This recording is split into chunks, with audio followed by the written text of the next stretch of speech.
Support WrestleTalk! A huge WWE signing been leaked, and what's the rumor killer on a potential WWE star leaving? I am Mr. WrestleTalk, making my Friday magazine debut, and I'm joined by the excellent Denise Salcedo. Hey, Denise. Nice to meet you for the first time ever, Mr. WrestleTalk. I'm very excited to have my third co-host on this show. This is exciting. It is exciting. Yeah, how has your day been?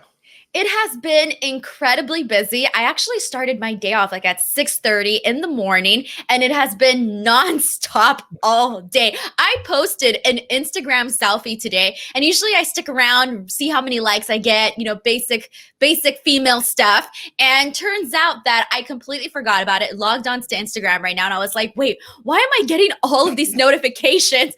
That's how busy the day's been. I forgot I even posted a selfie. First world problems. First world problems. But also, congratulations to you on your 1 year at Fightful as well. You had your podiversary with Sean this past Monday. I did, and I completely blew my Blue Chew read. It was horrendous. It was so bad. I wanted to cry. So funny. It was so funny. I haven't laughed that much. Like, I really enjoyed that, but I also enjoyed you not being able to say the word sitcom. Oh my God. Yes. So I said sitcom. And then when Sean was like, I didn't realize what I had said. And he was like, he's pointed it out. And I literally looked at him and I was like, what? I honestly did not realize what I had said. And even afterwards, I had to go on Google search and I was like, how do I say it? And I was like, it's sitcom. And even then I have to put a lot of thought into saying that word. It's horrible. So don't say sitcom. Yes, don't send your Patreon mailbag questions for next week's show, asking Denise to constantly answer questions about sitcoms. Anyway, right, let's dive into the big news from this week. So this is an interesting one to kick us off with here. These images were shared by Tiger Driver. So this is from the new WWE Battlegrounds game that's currently out at the moment.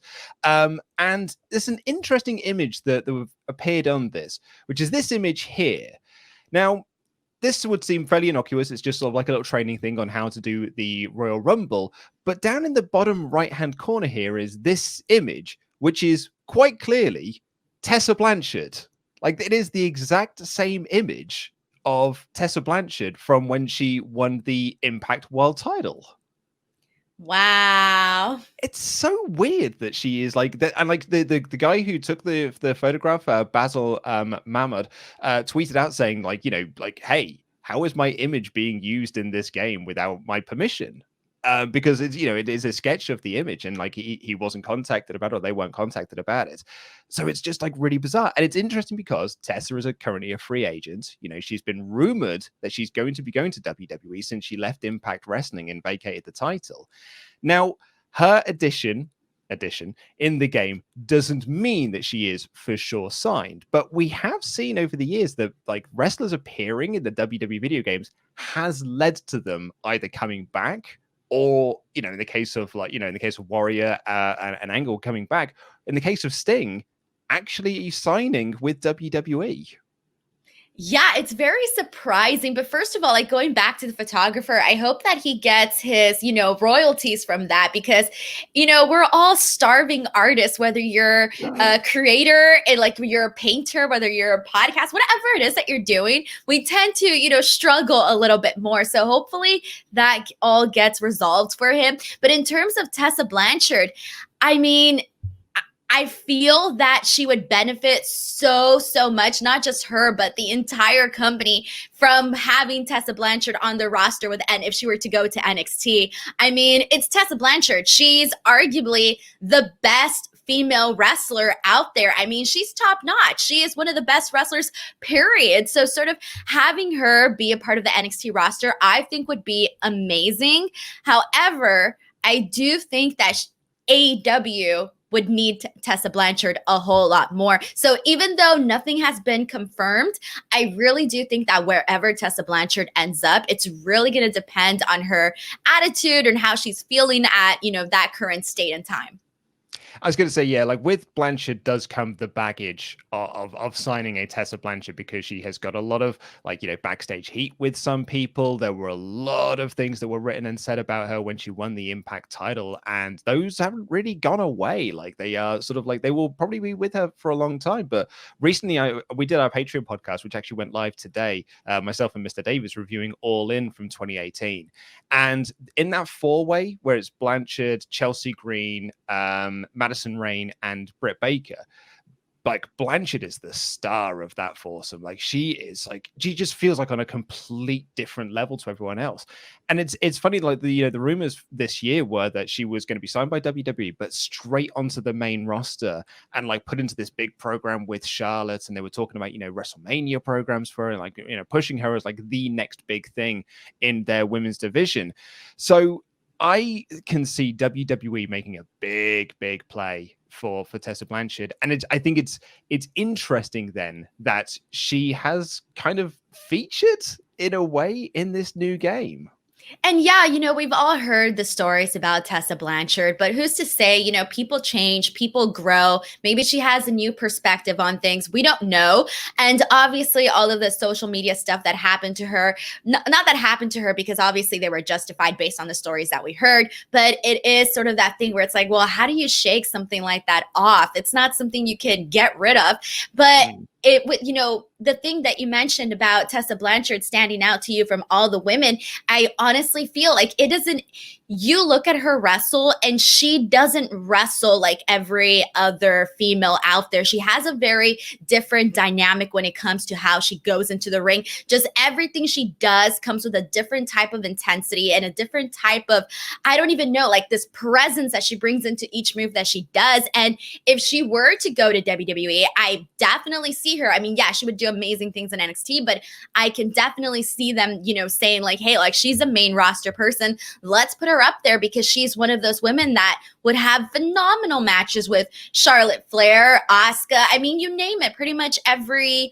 female on that roster. And they have so many women right now and they can do so many different matchups. So Tessa Blanchard is a win-win. Yeah, and actually to echo what you said earlier in regards to her going to AEW, like, I think AEW would love to have someone like Blanchard on there because they do need some, unfortunately, they do need some star presence in their women's division. And it's, the report came out yesterday from Sean Rossap over on Fightful Select that the match between Eva Lise and Thunder Rosa on this week's Dynamite actually was like, it was legit fighting at one point, because Thunder Rosa was like laying in her punches because she wants to make protect the NWA and make the NWA titles feel important. But Eva Lee started to no sell it because she thought that she was starting to stiff her and stuff. And apparently there was like a backstage altercation between them. So like, I think like the women's division almost like if I mean, I don't know what the point I'm trying to make here is, but like, Eva Lise is there at the moment, and she is someone who comes with her own baggage. And like, she is always like, everyone has always said, like, Eva Lise is an incredible talent, but she is her own worst enemy. Like, do you then want to add Tessa Blanchard into that mix? I hope that, that Tessa has come the other side of this as a better person. But here's the thing, though, and not to like make this go extra long, but here's the thing, though. When someone is that good, like Tessa Blanchard, don't you sort of, I mean, depending on the person, work up some sort of like, ego where if someone tells you do this and you're like, no, I'm too good for that. If anything, that's I kind of see that as a pro. I mean, not always, but that the match with Eva Lise and Thunder Rosa, that was very interesting because that match, I was most drawn to Eva Lise. And when Thunder Rosa went for the tombstone, I noticed that it took her a really long time to sort of set it up to the point where it was very noticeable. And, it kind of took me away from the match for a second. So I definitely am very not surprised, but it is very interesting to hear that all of this went down in the match. So who knows what that trigger point was. Yeah, I don't know. I mean, everyone was sharing that GIF yesterday of the moment when she was locking the arms when she was sat down, and someone brilliantly described it as like trying to get your 5-year-old to put on their clothes when they're not, when they're acting up, and you're trying to get them to go to school. That's hilarious. That's well said. Right, so the other big bit of news is that earlier in this week, WrestleVotes tweeted, I can't reveal the name as that's not smart business, but I can very confidently say that a certain WWE talent has decided not to re-sign with the company once their current deal expires. And Rovert then reported that name was Ricochet. However, Ricochet himself has tweeted a gif from the Wolf of Wall Street where he's going, "I'm not going anywhere," and then replied, "But seriously, where the hell did these rumors start? I've never said once that I'm leaving to anyone. So these dirt sheets out there, maybe fact checks before you blast some trash on your website for some clicks." So yeah, according to this, Ricochet is not the man who's on his way out. See, here's the thing about that. Whenever I see a guy or a talent basically say like, "Oh, you're wrong." Yeah, a lot of times people are wrong. But for the most part, I've seen that a lot of the guys who say, "Oh, this rumor is wrong," it ends up being right, like most of the time. So because he said that, it's kind of like, okay, I respect you and all, but I'm now leaning more towards the fact that you may actually, be leaving. But in terms of Ricochet, unfortunately, he's a very, very athletic guy, very talented, can do these crazy things with his body. But the thing is that in WWE, he's already been slotted.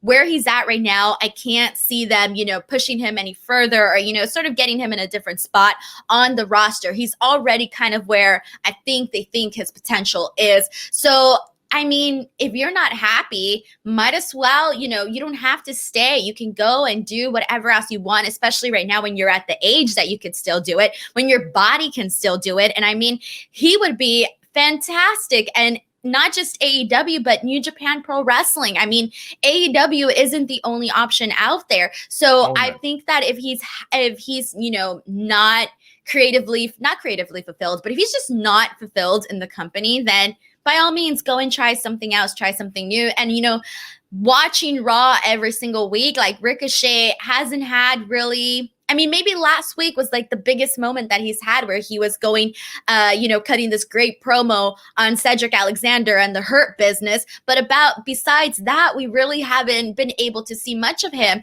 And it's unfortunate because he's that guy where, you put him out in front of children or in front of fans, new fans, casual audiences, they see him wrestle and everybody's like, "Ooh, this guy is great." And the guys that can get those oohs and ahs really end up working well for the company because people like that kind of stuff.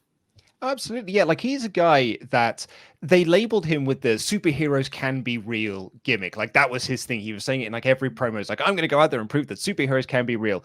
And so I'm going to put that out there. I thought that was a dumb phrase to put on someone. It made him sound like a dumb person. With that said, he is a real life superhero and he can literally go out there and he can be like, as you said, like kids just like gravitate towards him because he's got this presence about him. He looks cool. He sounds cool. He's got a cool sounding name. He's got cool entrance music without the gun sound effect.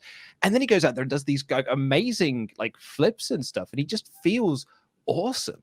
And it's a real shame that his career in WWE outside of NXT has just been, you are small. Like that is what we're labeling you as. You are small. You got to go and have your WWE Championship match with Brock Lesnar at the Saudi Arabia show, but it's going to go 10 seconds and you're not going to get any offense in whatsoever.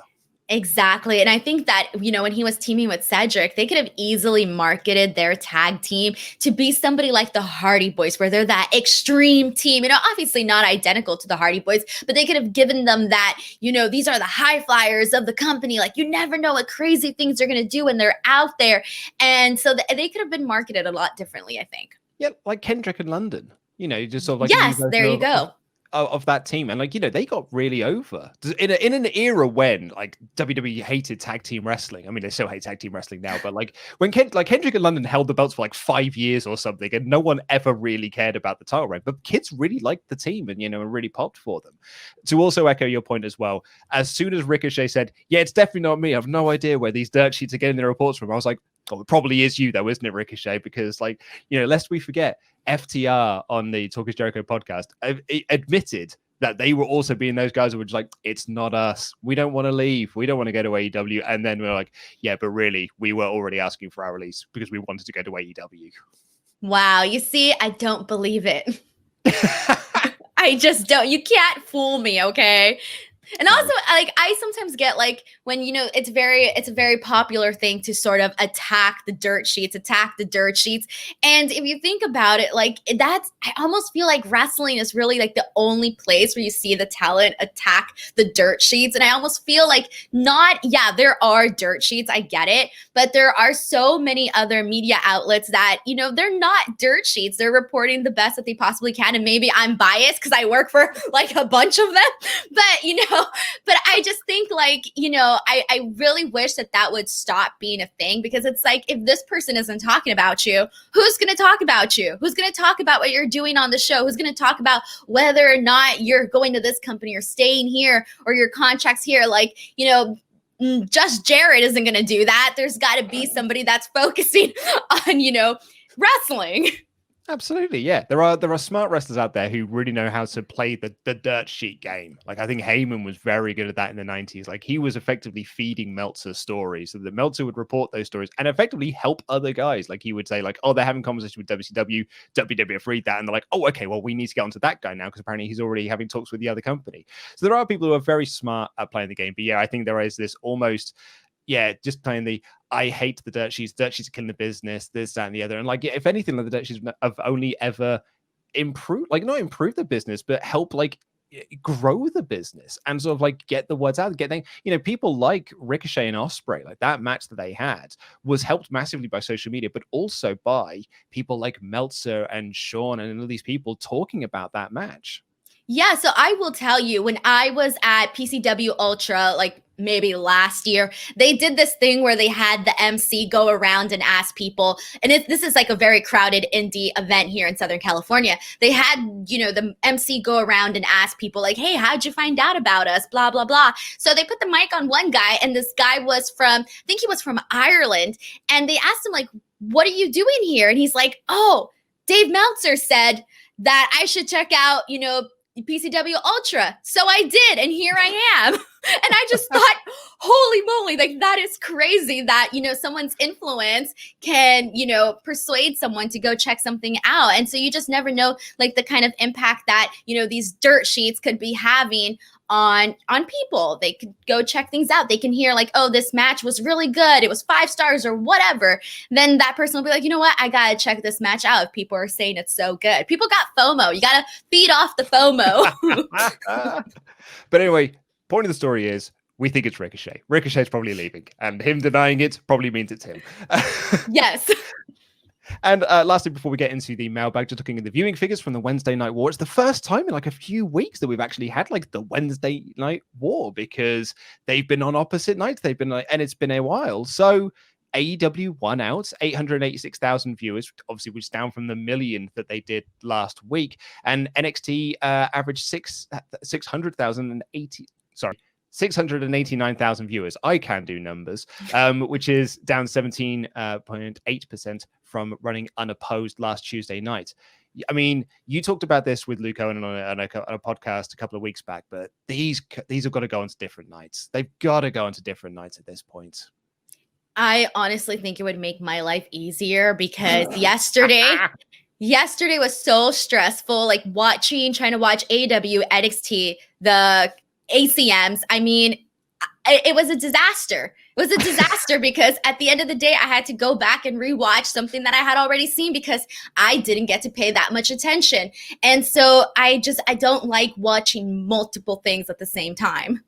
No, it's not for me. But, another great week for wrestling.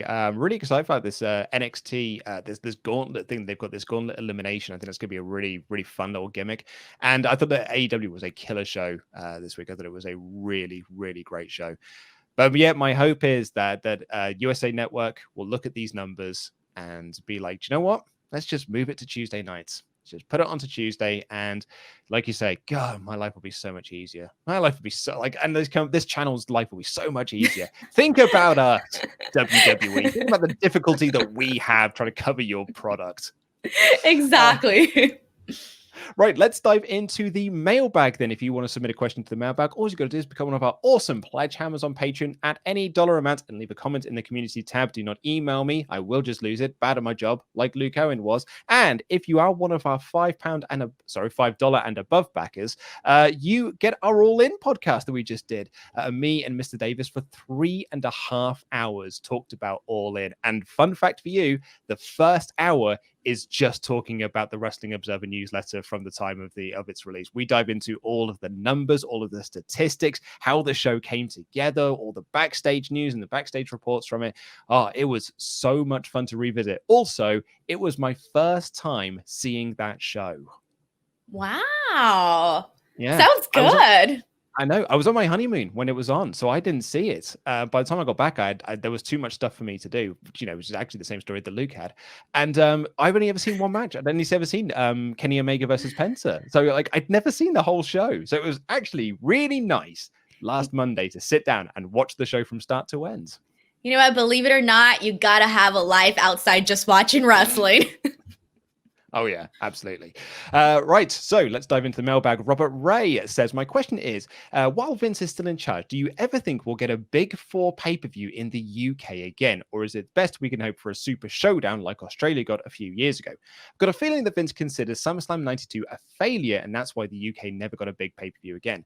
As someone who was born in 1996, I never got a chance to go to a WWE pay-per-view. I have since been to NXT. I have hope since NXT. Oh, sorry. I have hope since NXT did a takeover show in London a few years back, which I missed due to being ill. Leads me to think that Triple H would be open to doing it since he had the takeover from Vince. Would be intrigued to know what Denise thought about someone not living in the UK. Do you think the UK is due a Big Four pay-per-view again?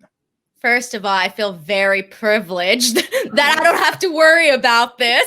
But honestly, there's no reason why they can't hold a big pay-per-view there at all, especially because now times have changed. We have the network. I mean, they did a glorified house show in Saudi Arabia, but even then, I think if built right, people will actually go and check it out. And then with SummerSlam 92, it was pre-taped. No one's gonna want to watch a pre-taped pay-per-view. It just doesn't,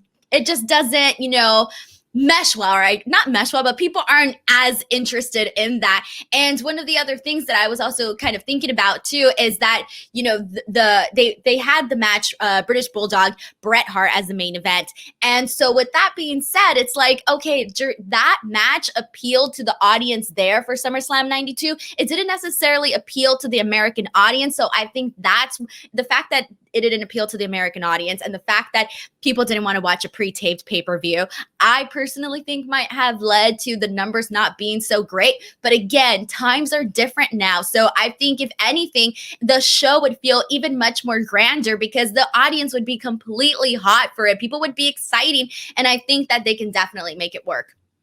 I think they can make it work. I mean, I am a Brit, so I am from the UK. I'm from England. So we hold SummerSlam 92 is a very special place in our hearts. Like, we have held on to this now for the last 28 years. It's just like, it's the greatest SummerSlam ever because it was here, it sold out Wembley Stadium. It was a huge, huge show, British Bulldog, but it was part of a very smart plan. It was there for the British invasion they were essentially doing because they had the deal with Sky and they were looking to do the British expansion over here. So I thought it was a really, really interesting show in history in terms of, the way the history looks at it. But I don't know if we'll ever get another Big Four here because, as you say, it's because of the time difference. They can't air it live the same way they do over in the US. Therefore, they have to do it on a tape delay or something like that. And in the age of social media where results are going to get out and this, and the other, I can't see them doing a Big Four. I can see them doing a network special. They actually did say they were going to do a network special here. They sold tickets for it. I know because I went. But then they did the draft splits. They did the draft split. So we just got a Raw house show. And I paid a lot of money for this ticket to just go and see a really bad Raw house show, and it sucked, and I hated it. I was so resentful of going to that show. It was supposed to be a big show, Denise, and it bloody wasn't. That's really messed up. They swerved you. They did swerve me, and I was really annoyed about it. Ket says, what's up, WrestleTalk? Is there any Undertaker match at WrestleMania that you think is underrated? Underrated. Maybe his first match with Kane, WrestleMania 14. I feel maybe that one would be underrated because it was the first time that they had wrestled, and they, he did the dive, which was really cool. That was a really great moment, but they had a really good build up to this match, and it actually delivered. Like, it wasn't bad whatsoever, but I don't feel that it gets as much love as maybe some of the other ones. I'm going to go around the same period. I'm going to go with his first match against Triple H at WrestleMania X7. Like, I think That's my favorite Undertaker WrestleMania match. But it never gets brought up because he had the two other Mania matches, the Hell in a Cell and the singles match. And I think everyone always looks out. Granted, it's probably because WWE did tell us those are the only two WrestleMania matches that Undertaker and Triple H had. Where I was like, no, they definitely wrestled at X7. I've seen that one. No, this is the first time. So, but I think it kind of gets lost in the annals of history. But I think that match at Mania X7 is awesome. It's got a really goofy finish, but I really love that match. That's one of the matches where I think I really became like an even bigger Triple H fan. And I've always been a Triple H fan. Like, that's just been like always one of my favorite wrestlers. But when I think back as to some of the matches that made me be a Triple H fan, I think that was definitely one of them. Chris Duncan says, now that Mandy Rose has been drafted to Raw, do you think that Heavy Machinery will follow? Or do you think they've taken the Mandy Otis storyline as far as they can go and they'll stay on SmackDown? I think that they have taken it as far as they can go. Maybe they might revisit it in a couple of months. We'll get maybe, a little moment between them and everybody will be like, oh, remember, she was his Peach. But I kind of think I don't think they're intending it to go any further. I think it was just around to give us a couple of LOLs. And I got some LOLs out of that storyline, Denise. I did too. My eyes bulged out when they did their first makeout session. I was like, whoa there. My worry if Heavy Machinery go over to Raw is that Dolph Ziggler's also on Raw, and I don't want them to just rekindle that storyline with Mandy Rose again. I'm like, that was my instant worry. I was like, oh no, they could just do that storyline all over again, and I really don't want them to do that. But with Otis having the Money in the Bank lunchbox, it almost feels like he's better suited to be on Raw because, with Roman and The Fiend and Braun as the Universal Championship picture, Otis does not feel like he's part of that picture. Otis doesn't feel like he's part of anything right now. Yeah, you're absolutely right. What has he done since winning the briefcase? He's done nothing. The most memorable thing that I can remember, and I don't even remember if it was afterwards, was when they had the pool segment where he comes out, and that's literally all I can remember after that. I don't even know. That's terrible. Dwayne the Gronk Johnson says, do you guys have a guilty wrestling pleasure? For me, I really enjoy watching WWE's awful reality shows like Total Bellas and Divas and Ms. and Mrs. I actually saw a bit of Total Bellas. We were doing some testing with our editor to do our new live streaming format. If people have seen our live streams, we've now got fancy graphics and stuff and transitions and whatnot. And so Rich was kind of taking us through all of that. And to test it, we all watched the network at the same time to make sure our internets would sort of hold up. So I actually got to watch for the very first time a bit of Total Bellas, and it is a terrible TV show. And I got 5 minutes into it, I was like, I cannot watch any more of this. I've got to put something else on the network. I feel you. I never actually watched any of the shows. I may have watched a couple of the episodes of Total Divas, but it wasn't because I wanted to. It was just oh, it's on. Sure, I'll stick around and watch. But I haven't even seen Ms. and Mrs. I haven't seen any of that. So wait, is that your guilty pleasure though? It's certainly not my guilty pleasure. No, I just wanted to tell I don't like that show. It was basically just it was Nikki and Brie arguing because one of them had left some suitcases in front of the door, and there was a 5-minute sequence of them having an argument about it. Oh my God, that's reality TV for you. I hate all of those shows. I don't know what my guilty pleasure is. Maybe my guilty pleasure would probably be oh my God, what's my guilty pleasure? Maybe you have one, you can go for it. I'm gonna say it's WCW 2000, 99 2000, when the wheels really fell off the wagon of that show, and week in week out Nitro was just bad, and it was oh my God, how are you getting worse? How is this show getting worse and worse, particularly in 2000? but I think from sort of like a history point of view, it's quite fun to watch this little car wreck happen in front of you, like this very, very slow moving year-long car crash. So I think maybe that's my wrestling guilty pleasure, because I shouldn't like it because it killed a company. But at the same time, sometimes you watch it like, oh man, I cannot believe that they had a Falls Count Anywhere match, a hardcore Falls Count Anywhere match, end in a count out. Like, how does this even happen? Like, how does that end up on television? You're like, it's nonsense.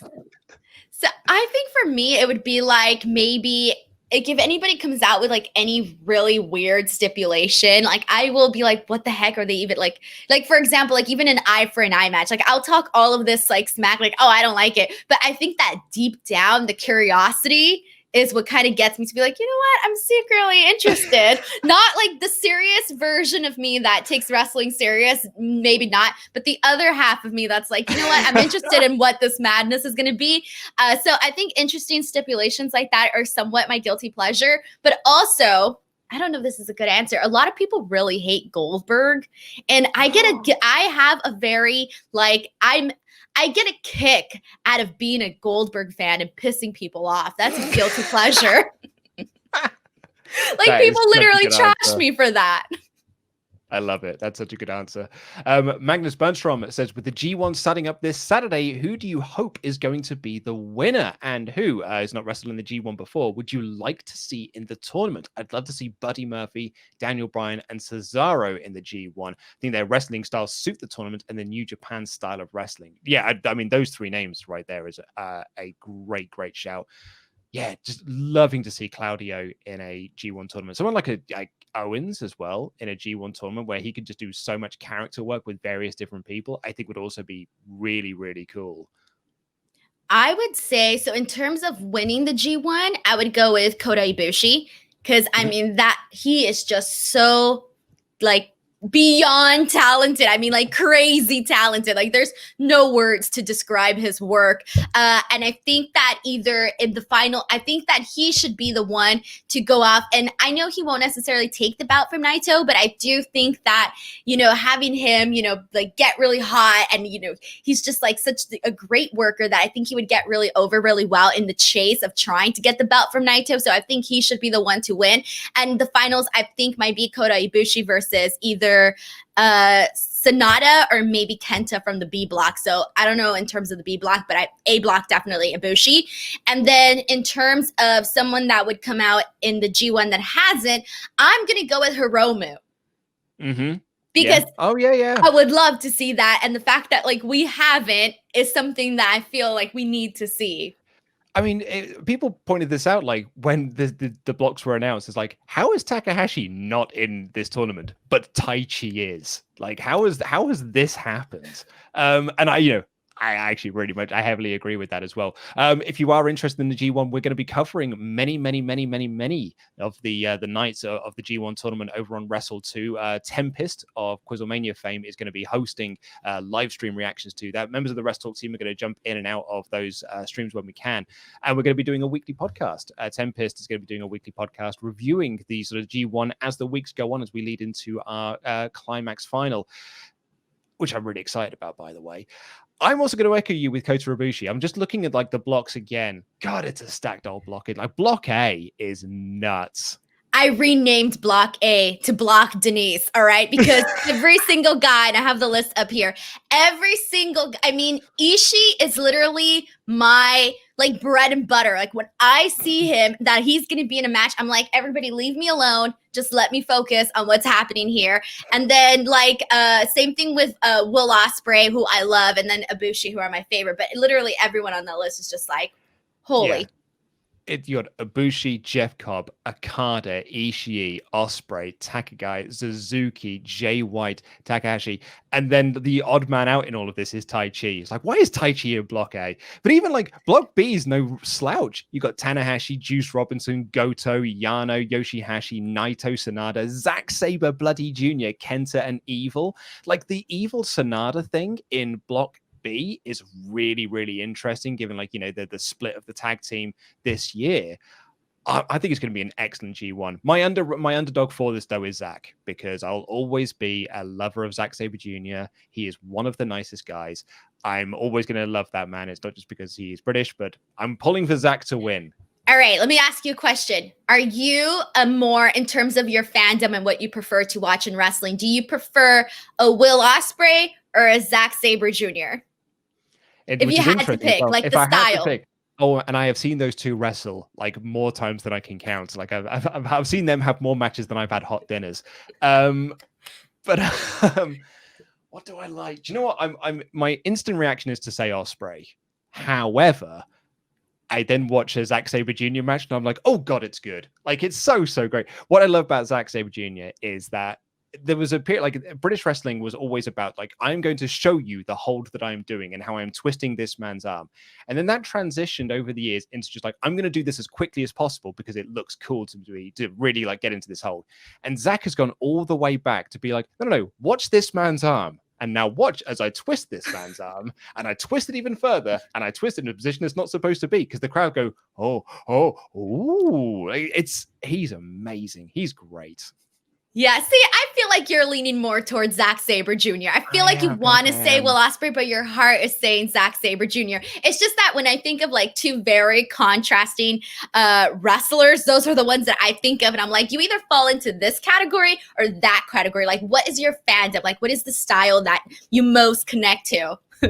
Yeah, I think I bloody love those two. Also, Ishii. I've got to echo you with Ishii as well. Good. I saw his match with Keith Lee at Rev Pro. I've seen so many Ishii matches. Royal Quest last year, he was set to have one of the best matches with Kenta before Kenta got the concussion. Ishii is a beast that should be pushed way more in New Japan than he is. Nick Cavallo said, I have to ask you, Mr. WrestleTalk, why do you sound so much like Luke Owen? I know you mentioned being a super fan of the channel and him, but it takes a lot of dedication and talent to be able to do a spot-on vocal impression of him. What does your natural voice and accent sound like? Well, Nick, that's because Luke has got a non-regional British accent, and so have I. It's not that I sound like Luke Owen. We just sound like every non-regional British person, unfortunately. I wish I had a good accent. Unfortunately, I don't. Unfortunately, so that's the sad thing. Flaming Clive says, excluding Flair and Becky Lynch, who should be the first woman to win a men's title? I think it should be Asuka, as she's faced like people like Tajiri in the past. So you're not allowed Flair and Becky. I mean, Asuka's the obvious answer for this one, I'm afraid. Like I think Asuka winning a men's singles title is like right up there. I mean, obviously, China's the first person. China's already done it. But I suppose in the modern era, yeah, I'm going to go with someone like Asuka. I have to agree with that because if it's not her, I can't see it being anyone else. If it's not Charlotte or Becky or even Asuka, but I definitely more so see it with obviously Charlotte and Becky. Marcus Campbell, which wrestling wedding are you most looking forward to? Johnny Bravo and Rosemary's or Kip and Penelope's? And on the off chance something goes wrong, as we know wrestling weddings never go wrong, what will interrupt the nuptials? For me personally, it's Kip and Penelope's because my boy Miro is involved and I want to see what the best man is going to do. We're going to have to throw down Mr. WrestleTalk. It's about to go down because I am polar opposite here. I'm going to have to go with Johnny Bravo because it's Impact Wrestling. So it's going to be wacky as hell. So because of that, I'm going to go with that one because they've actually been building more interest. I think to this wedding than maybe AEW has. And I know you're going to say, well, they introduced Miro. Okay, yeah, but what else besides Miro makes you care about this wedding? Twitch. That's all it goes. You know what? I'll take that answer. It's fair. But I think the Johnny Bravo Rosemary wedding, I think it'll be fun. It will be outside of the box. Oh, totally. I mean, and you're absolutely right. Because Impact are doing such wacky stuff at the moment. And like they are just like throwing things against the wall and just seeing what works. And actually turns out a lot of it's working. So I think that's going to be so much fun. But I think it's because I'm such a Miro mark that I'm curious to see what's going to happen with him. So yeah, that's what I'm looking forward to. But literally because Miro is involved. Ryan B. Bad said, I started thinking about this when we started to get appearances from the like of Ricky Starks and Eddie Kingston. We know that in the new extension deal AEW signed, they'll be getting a second show. My question is, do you think this second show should be a partnership with NWA and have it be Power, making it a legit second brand similar to the very first WWE brand split felt? Keep Dark as it is, but add NWA matches as well. I think that something like this could work out good for both companies as they use each other as a feeder system to get talent over, and you could keep giving us crossover matches that we got with Thunder Rosa and Shida. The other half of my question is, when AEW gets its second show and a bigger roster, would you like to see AEW bring in a lightweight or cruiserweight title and treat it similar to how WCW did, actually pushing the division stars like Mysterio, Hoovy, Psychosis, etc., etc.? So yeah, so the first question of this: do you think that AEW and NWA form a partnership so that the second show does become Power? What do you think of that one? I'm going to say no. I don't like the idea whatsoever. Unfortunately, I'm going to sound like a fun sucker, party pooper. But I'm not a fan of NWA or Power. I'm not really into the style. I'm not really into the studio wrestling. It just doesn't intrigue me. So unfortunately, I'm out in that sense.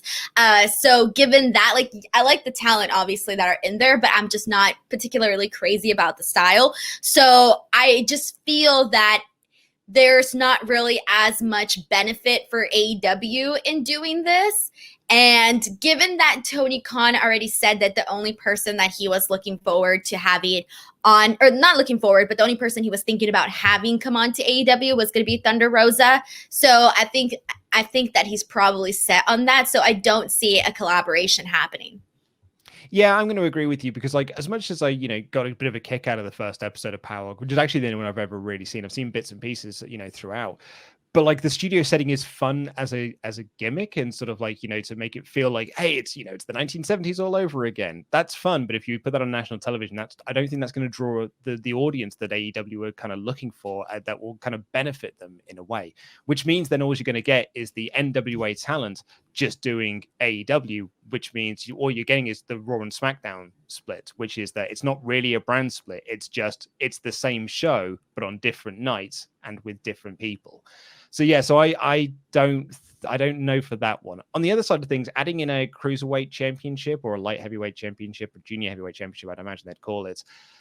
I'm against adding in new titles because I think after a while title, like the FTW title doesn't really feel like it means anything at the moment. Tony Khan said they've got plans for it, but doesn't feel like it means anything at the moment. And, I think you want to get the TNT title over first before you just start adding in another title like that. I agree with you. And there's no reason why guys like Jungle Boy or Darby Allin should not be going for the TNT title. They shouldn't have to bring in an extra belt for these guys. Like, no, have them go for that belt because that's something that would definitely benefit them a lot more. So yeah, I would not want that.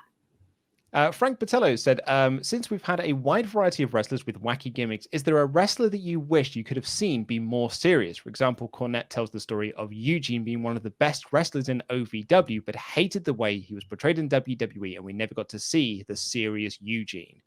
Yeah, a wrestler with a wacky gimmick that you wish you could have taken a bit seriously. Do you know who I'm actually going to, and this doesn't, he's not really a wacky gimmick, but I'd really like to see a serious Xavier Woods.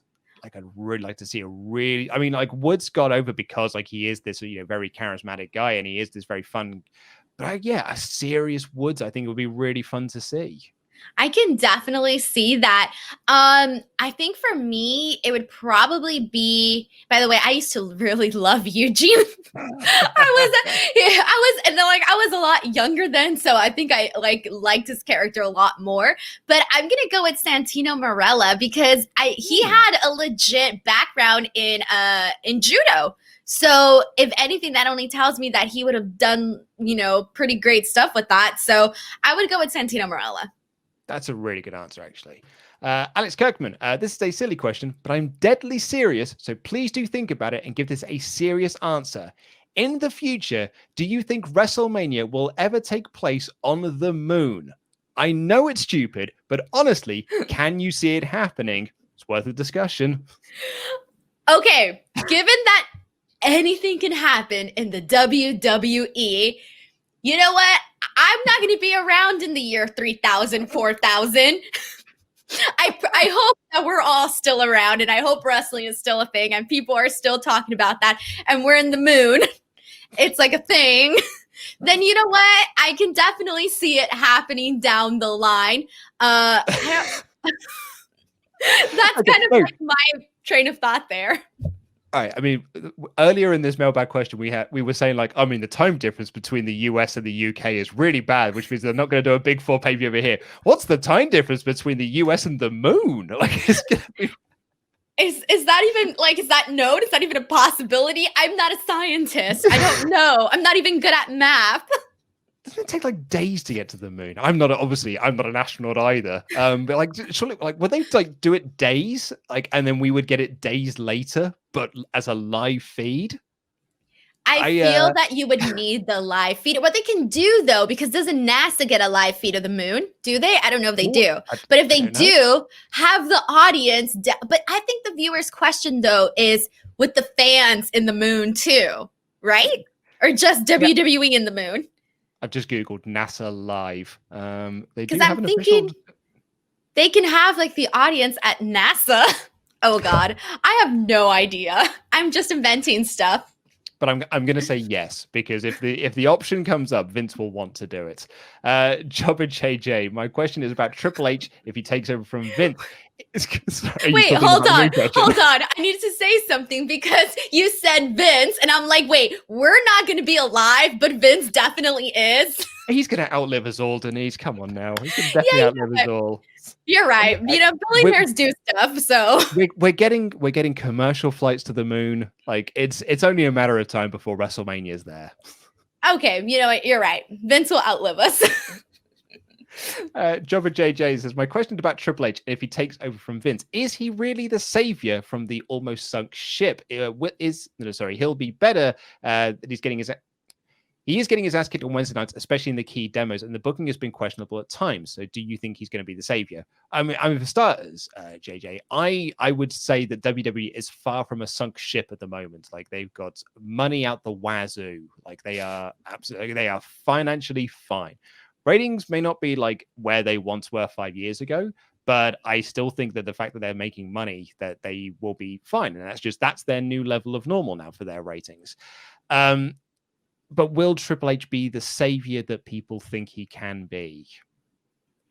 I'm a big Triple H fan, so I'm going to say yes. But here's my smart answer, besides just me being a fan, is that I think that Triple H is the kind of person that would, if let's say he didn't know how to go about something, or maybe he didn't have a certain expertise in something, I think that he's the type of person that would seek out whoever had that expertise and surround himself around people that he trusts that could, you know, maybe give him a second set of eyes instead of just having people that are like, yes, sir, we'll do what you want. And then, you know, no one disagrees with your opinions. I don't see that with Triple H. I see him as being someone that's more open-minded. And yeah, maybe things that they might try in the future won't work, but I do think that he would be a lot more open-minded. Yeah, I mean, I think he's already doing that. He's kind of already building his inner circle of guys that he's working with. He's kind of already building his team. So I think you're absolutely right in that he is the sort of guy who would be like, what do you think about this? Like, you know, go over to Jeremy Borash and be like, you with your 30 years of experience, what do you think about this? You know, going over to Shawn Michaels and being like, what do you think about this? I think there would be a much more collaborative process, certainly internally, as opposed to, you know, because Vince is the be all and end all of just like, he shows up to a show 2 hours before it airs and be like, I'm tearing up the script and I'm writing it myself. I think Triple H will be more hands-on with that and will work with the writers throughout the week so that Raw makes sense by the time it gets there, as opposed to being rewritten hours before the show airs. That's what I'd like to think anyway. Callum says, when Chris Jericho retires, what should be his last match? And would you have him as a heel or a face? For me, it should be against Sammy Guevara, putting over so we can put over a young star and then go into the main event as a top heel. And Jericho should be a face so we can actually cheer him in AEW. Okay, so given, like we were just talking about aging and all of that, I don't see Chris Jericho retiring anytime soon, especially the way that he's working right now. I feel like he still's got a good 10, 15, 20 years, however long he chooses to go. So I think that the person that he retires against right now isn't probably even in wrestling school yet. I definitely think obviously it's going to have to be a young guy that he puts over with Jericho as a heel. But whoever his retiree person is, I don't even think they're in wrestling right now, because that's how far out I think he's going to be in this business for. Yeah, I mean, you're absolutely right. And actually, I'm going to give a much lamer answer because Callum has got really the smart answer here, which is you put over the younger talent. You said it as well. You bring in a new star that's not even in wrestling school yet, and you put that person over. But I'm an old curmudgeonly man, so I'm going to say it's Lance Storm. He's going to have his last match against Lance Storm. He had his first match against him. He'll have his last match against him, and they'll go out on a high, and I think they'll be able to do it brilliantly. And lastly, penultimately rather, Matthew Makovsky says, "This is my very first mailbag question, so I'm very excited." Thank you very much, Matthew. I love the fantasy booking, so I want to ask. Adam said his favorite match of all time is Bryan versus Lesnar, which I consider to be a David versus Goliath match. I'm curious, what David versus Goliath match, where the monstrous man faces a much smaller, amazing star, is your favorite? Could be any brand in WWE. My match, or actually, or fantasy booking, my match would be Keith Lee versus AJ Styles, or maybe Brock Lesnar versus Nakamura and Cesaro. So, okay, the question is our favorite. Okay. Like your dream David versus Goliath match. Oh, so not one that's already happened, like a dream one. Okay. Honestly, anybody versus Rey Mysterio. Yeah. Like any big guy. I don't know if I have like a specific big guy, but anybody versus Rey Mysterio is my answer. Keith Lee versus Mysterio would be a lot of fun. That'd be really, really good. And they're on the same brand, so we can make that happen. You just see Ray fly.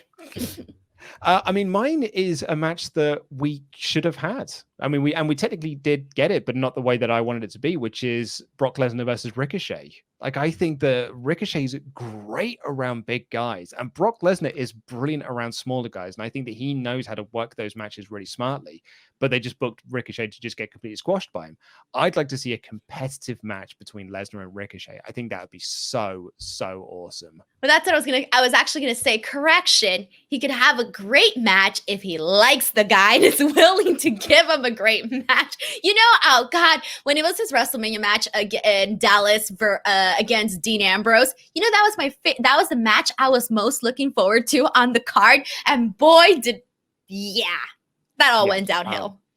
Same here, dude. Like, I was so ready for that match. I was like, you know what? The booking has sucked leading into this. It's been dumb, but I don't care. This is Dean Ambrose versus Brock Lesnar, and that match sucked. Yes. Matthew continues, the other thing I'm curious about is the matches for TakeOver taking place on October 4th. And if you've got any predictions for Full Gear. All right, so for TakeOver, I don't think I have any predictions, but for Full Gear, I'm going to go with two options. So I'm thinking either Omega Moxley, sort of, I know they did it last year, but it could sort of be like a throwback, like, okay, we're back to this. Like, I think that would be kind of cool. Or given Pac's situation, because I don't know what his travel situation dilemma is right now, but let's say all that's cleared away, I think Pac Moxley might be a good option as well. I'm actually going to go with Moxley Omega as well. I really, because like Omega's telling the storyline, he's going back into the singles division. And I think you can really play off the fact that it is 1 year that they had their Full Gear match, which was unsanctioned. So now they can have a sanctioned match, and this time it's for the title. I'd really like to see that. I think that'd be really, really great. As for TakeOver, I think it could be Balor Ciampa. I really do think we could get that. To be honest, the one thing I'm hoping for TakeOver is that Kushida gets on the card, because Kushida has been signed with NXT since April 2019 and has not had a TakeOver match yet. How has that happened? I don't have any rhyme or reasoning as to why. And lastly, from Chris Gardner, what has been the best segment from WWE pay-per-view where the crowd have taken over? For example, after WrestleMania 33, where they booed Roman for 146 hours and he just stood there and smiled. And after WrestleMania 34, when Rollins won the IC title. It's always great to see wrestlers interact with a hot crowd, and the noise they make makes everything feel bigger to me. Thanks, Chris Gardner. I think it's anything to do with Daniel Bryan stuff, really, was when they were just like chanting for Daniel Bryan during segments where they didn't really want it to happen, or when they were really behind Zack Ryder and they were chanting for Ryder during segments where they didn't want him on the show. I can't think of a specific one, though. Actually, no, do you know what? I have got one. Do you remember when Owens and Elias, I don't know where they were, but they made some reference to their local sports team and their crowd went nuclear? Why do I feel like that usually happens in LA? But that may just be me. It might not have happened in LA, but so much of that always happens at the LA shows where like they always come up with like a Lakers joke or something. But it kind of happens at like every show because it's like the easiest way to get some cheap heat. So It was Seattle. I just Googled it. It was Seattle. oh, okay. There you go. There you go. Yeah. So yeah, that was my favorite one because like that, the heat they got was so much that they had to effectively stop the segment they were doing, bring the lights up to address the fact that this crowd were going absolutely nuclear because they made a joke about, I'm gonna say football, but it might have been baseball. Oh man. I think mine would probably be Rock Hogan, WrestleMania 18, where the crowd essentially like completely went bananas for Hogan and just did not, it's The Rock, and they necessarily didn't have the greatest reaction for The Rock. And I think even because, okay, so WrestleMania 18 was Toronto, but then the night after they did Montreal, and there, I think it got to the point where they were even booing The Rock. And even so, I think afterwards, it wasn't until Hogan was like, hey, The Rock's good. Like, he's good. And then people eventually started, cheering for him again. But it got to the point where it was like, what's going to happen here with The Rock? So I'm going to go with that one because I think the crowd just completely turned on Rock and we're just like, Hogan, he's a legend. He's the biggest baby face on the planet, whatever. Totally. It was Hogan was back in the WWF, and like it turned out that there were all of these WWF fans that weren't watching WCW and were just excited to see Hogan was back in WWF. And like they were like, I don't care if he's part of the NWO. I don't care if he's running over The Rock. It's Hogan. So like when they're in Toronto and this Toronto crowd is like cheering him as this ultimate baby face to the point where like they had to completely change everything. Like, they told the story that like for Raw the following night, he didn't have his like red and yellow gear, so they had to get the red and yellow gear like shipped over to them so that he could wear that for the following night because they were like, oh, turns out Hogan's a babyface, and The Rock is not the babyface in this storyline. It's crazy, like thinking about how things have gone now. Like I don't know if that would have necessarily happened in 2020, but you know what, WrestleMania 18, it worked out, and I thought that was a pretty interesting moment. Well, that is all we've got time for on this edition of the Friday Magazine podcast. Thank you, as always, Denise, for joining us on this show. Where can people find you on the social media channels? They are down there at Twitter and Instagram at _ Denise Salcedo. I'm literally like maybe 5 followers on Twitter to hit 8,000. So I'm really close to that. Come follow me on Twitter and Instagram. I'm very, very active, especially on Twitter. I'm super active. So go there at _ Denise Salcedo, and then youtube.com// Denise Salcedo. Why am I forgetting my own like social media stuff today? It's the same thing every show, every week, and I always forget. youtube.com/ Denise Salcedo. Or click this button that's just appeared on the screen right now, and that will take you directly to Denise's channel. Thank you all for joining us. We will see you next week. Bye, everyone.